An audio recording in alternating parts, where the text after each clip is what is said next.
আসসালামু আলাইকুম প্রিয় দর্শক, আপনারা জানেন যে এই সময়ে সবচেয়ে আলোচিত একটা বিষয় হচ্ছে মব কালচার। মানে কিছু লোককে একটা বিশেষ রাজনৈতিক গোষ্ঠীর সমর্থক অথবা স্বৈরাচারের দোসর অথবা ফ্যাসিবাদের দোসর এই ধরনের কিছু একটা বলে তার উপর চড়াও হওয়া, তাকে মারপিট করা এবং তাকে নিয়ে গায়ের জুড়ে থানায় নিয়ে যেয়ে থানার ওপর প্রেশার দেওয়া যে একে গ্রেপ্তার করা হোক বা হোক না, অথবা অনেক সময় তাকে পিটিয়ে মেরে ফেলা, এটাও হতে পারে। তো এই ধরনের যে কাজগুলো, এর কোনো বিচার হচ্ছে না, কেউ প্রতিবাদ করতে পারছে না এবং কোনো প্রতিবাদকে গ্রহণ পর্যন্ত করা হচ্ছে না।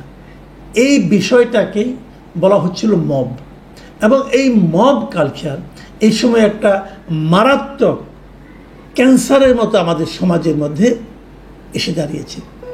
এর হাত থেকে মুক্তির উপায় কী, এটা নিয়ে অনেকে অনেক কথা বলেছেন, কিন্তু যার কাছ থেকে আমরা মুক্তিটা সবচেয়ে বেশি আশা করি, মানে প্রতিকারটা যার কাছ থেকে সবচেয়ে বেশি আশা করি, সেটা হলো সরকারের কাছ থেকে।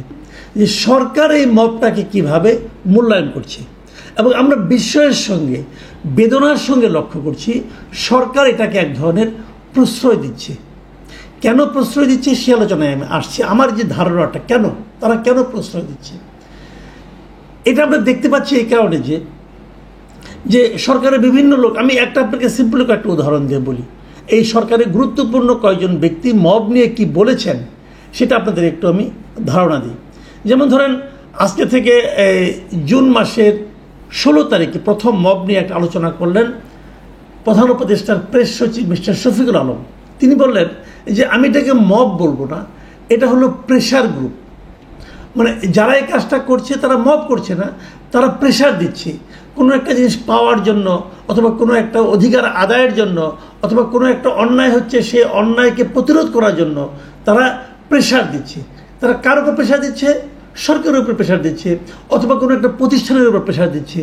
এখন আপনি বলেন যে ঘটনাটা পটিয়ায় ঘটলো, একটা ছেলেকে গ্রেফতার করার জন্য প্রেশার দিল, কেউ কি পারে একজন লোককে গ্রেপ্তার করতে হবে আপনাকে জন্য প্রেশার দিতে?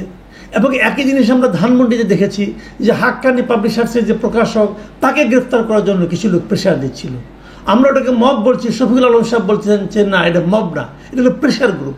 তো এটা কি আসলে প্রেশার গ্রুপ, নাকি সমাজে বিশৃঙ্খলা সৃষ্টি করার জন্য একদল মোটিভেটেড লোকের একটা অন্যায় প্রচেষ্টা? কিন্তু উনি এটা বলছেন, কেন বলছেন, অথবা এই বলার পেছনে কী কাজ করছে, আমি আরও দু একটা মতামত পড়ি, তাহলে আপনি বুঝতে পারবেন। এই প্রধান উপদেষ্টার সিনিয়র সহকারী প্রেস সচিব মিস্টার ফয়েজ আহমদ, উনি কি বলেছেন? উনি এটা বলেছেন 5 জুলাই। উনি বলেছেন মব একটি আওয়ামী ন্যারেটিভ। দেখেন, মব শব্দটাকে উনি বলছেন এটা একটা আওয়ামী ন্যারেটিভ। কখনো কখনো প্রতিবাদকে মব বলা হচ্ছে, আবার কখনো কখনো ছোটোখাটো সংঘাতকেও মব বলা হচ্ছে। সব কিছুকে এভাবে মব বলা ব্যক্তিদের অধিকাংশই সফট আওয়ামী লীগার। খেয়াল করুন, হ্যাঁ, আমি ওনার সঙ্গে শেষ বাক্যটার সঙ্গে একমত যে সব কিছুকে আপনি মব বলতে পারবেন না। আবার সব কিছুকে মব বললে এটা খারাপ, এবং যারা সব কিছুকে মব বলছে তারা আবার ঢালাওভাবে সফট আওয়ামী লীগার। এই যে মানে উদ্ভাবনটা, ফয়েজ আহমেদ সাহেবের এই উদ্ভাবনটার সঙ্গে আবার একমত না আমি। তারা সফট আওয়ামী লীগার ছাড়া আর কেউ এই কাজটা করতে পারে না, আর অনেকেই করতে পারে।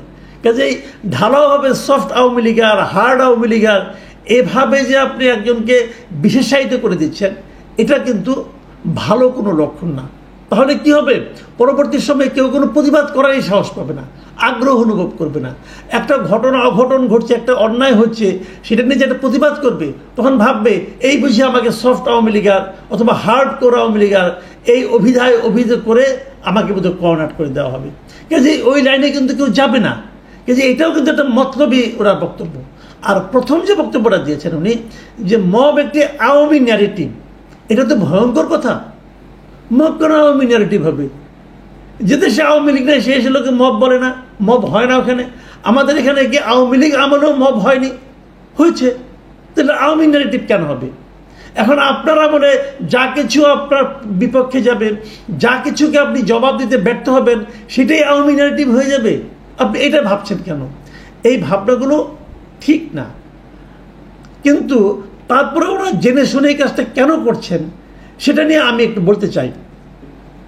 তো সেটা মূল কারণটা আমি যেটা মনে করি, এইগুলি বলা হচ্ছে এই কারণে যে এই ঘটনাগুলি ঘটানোর মাধ্যমে, মানে এই ঘটনাগুলি যে ঘটছে, আমার কাছে মনে হয় এর পেছনে সরকারের এক ধরনের আশকারা আছে, এক ধরনের প্রশ্রয় আছে। সরকার যেন বলতে চাচ্ছে যে এই ধরনের ঘটনা আরও ঘটুক। ঘটলে কি হবে? ঘটলে যে জিনিসটা হবে, সরকার বলতে পারবে যে আইন শৃঙ্খলা পরিস্থিতি আমাদের নিয়ন্ত্রণে নেই।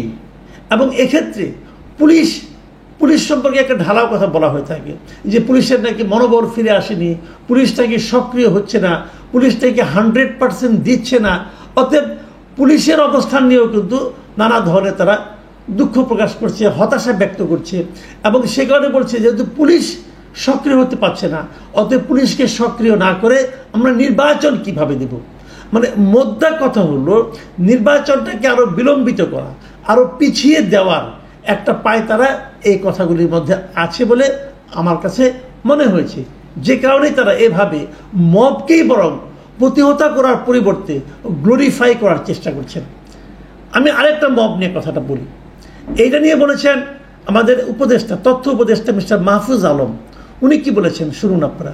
উনি বলেছেন বাংলাদেশে প্রথম মব ভায়োলেন্স হয়েছিল বিহারি জনগোষ্ঠীর উপর। মানে উনি মুক্তিযুদ্ধের কথা বলতেছেন। তারপরে মব হয়েছে ছাত্র ও তরুণ মুক্তিযোদ্ধা, অথচ মুজিববাদ বিরোধীদের উপর। বাংলাদেশের প্রতিষ্ঠিত রাজনৈতিক দলগুলোর সরাসরি ইন্ধনে গত 53 বছর মব হয়েছে ধর্মীয় সংখ্যালঘুদের উপর।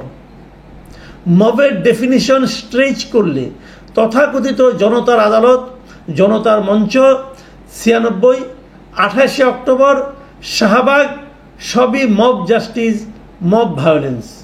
মানে উনি মব ভায়োলেন্সকে এত দূর ছড়িয়ে দিয়েছেন যে এটা নিয়ে আসলে কথা বলতে গেলে না একটা অনুষ্ঠানই করা লাগে। মানে এই ভদ্রলোক মাঝে মাঝে খুব ভালো কথা বলেন, আমার কাছে ওনাকে পছন্দ হয় এই কারণে কি উনি কিছু মৌলিক কথাবার্তা বলেন যেগুলো আগে কেউ বলেনি, উনি বলেন। এটা ভালো, ওনার পড়াশোনার একটা আগ্রহ আছে এটা আমি মনে করি। কিন্তু আগ্রহ থাকা এক জিনিস আর পড়াশোনার ডেপথ থাকা আরেক জিনিস। উনি কার সঙ্গে কাকে মিলিয়ে ফেলছেন এটা আমার কাছে ক্লিয়ার না। 28 অক্টোবর কি হয়েছিল ভাই? ওটাকে মব হয়েছিল। 28 অক্টোবর ঢাকা শহরে বিএনপির যে মহাসমাবেশ, সেটা কি মব ছিল? ওটাকে যে ভেঙে দেওয়া হলো সেটাও কি মব ছিল? ওটা সরকার ভেঙে দিয়েছে, মব টপ কিছু না এখানে।